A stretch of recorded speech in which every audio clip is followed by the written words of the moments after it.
ولقد علمتم الذين اعتدوا منكم في السبت فقلنا لهم كونوا قردة خاسئين فجعلناها نكالا لما بين يديها وما خلفها وموعظة للمتقين. او تاسو د خپل قوم هغو کسانو عاقبت نه خبر یې چې د شنبې په ورځ تیری کړی. مونږ هغو ته ویل چې بيزوګانی شي او په داسې حال کې اوسئ چې له هر خوا در باندې نفرین او لعنت وي. په دې ترتیب مونږ د هغو عاقبت د هغې زماني او وروستیو نسلونو لپاره عبرت او ویریدونکو لپاره نصیحت وګرځاو.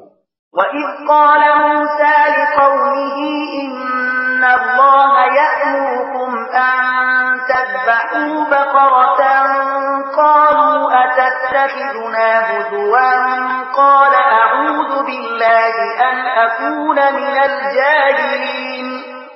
او هغه پیښه در یاد کړه چې کله موسی خپل قوم ته وویل چې الله تاسو ته دی وی غوا د ذبح کولو امر کوي.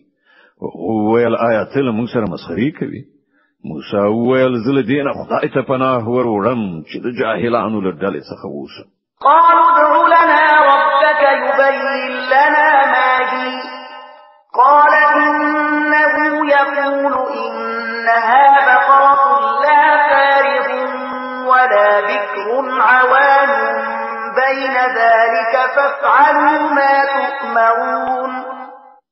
ویل خنو لخپل رب نه دی وغواړه چې مونږ ته د هغه غوا څه تفصیل وکړي. موسی ویل الله لار خودنه کوي چې هغه د داسې غواوي چې نه زړه وي نه وړه بلکې د منځني عمر لرونکي وي. نو څه چې درته امر کیږي هغه سی وکړي. قالوا ادع لنا ربك يبين لنا ما لونها قال إنه يقول إنها بقرة صفراء فاقع لونها تسر الناظرين. او بیا ویل خپل رب نه دا هم پوښتنه وکړه چې د هغې بڼه څنګه وي. موسی ویل هغه وایي چې داسې تک ژیړه غوا دی وي چې لیدونکي په لیدو خوشحاله شي.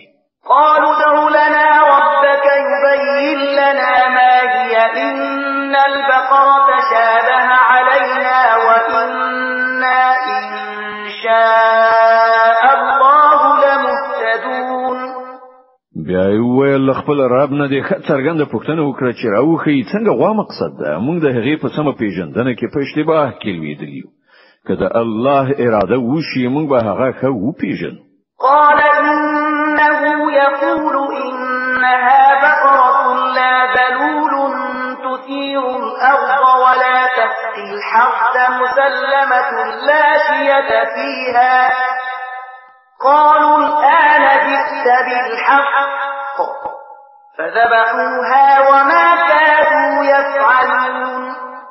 موسی جواب ورکړ چې الله وایي هغه داسې غوا ده چې زحمت نه دی ایستلای نه یې ځمکه کول بکړي نه یې ارهټ ګرځولای روغه رمټه او بې داغه ده. نو هغه ناری کړ چې هو اوس دې سمې نښانې راوښودلې بیا یې هغه ذبح کړه که نه نو د دې کار کوونکي نه و. وَإِذْ قَتَلْتُمْ نَفْسًا فَادَّارَأْتُمْ فِيهَا وَاللَّهُ مُخْرِجٌ مَا كُنتُمْ تَكْتُمُونَ. او تاسو ته هغه پیښه یاد ده چې کله تاسو څوک وژلیو بیا مو د هغه په باب جګړې کولې او یو پر بل باندې مو د وژلو تور وای او الله څرګندونکی دی د هغه چې تاسو یې پټوي.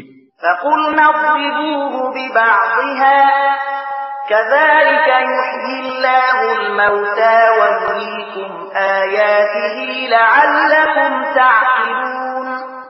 هغه وخت موږ امر وکړ چې د وژل شوي په جسد هغه او برخه ووهي. وګورئ دغه چې الله مړي ژوندي کوي او تاسو ته د خپل قدرت نښانې درخي ترڅو وپوهیږئ.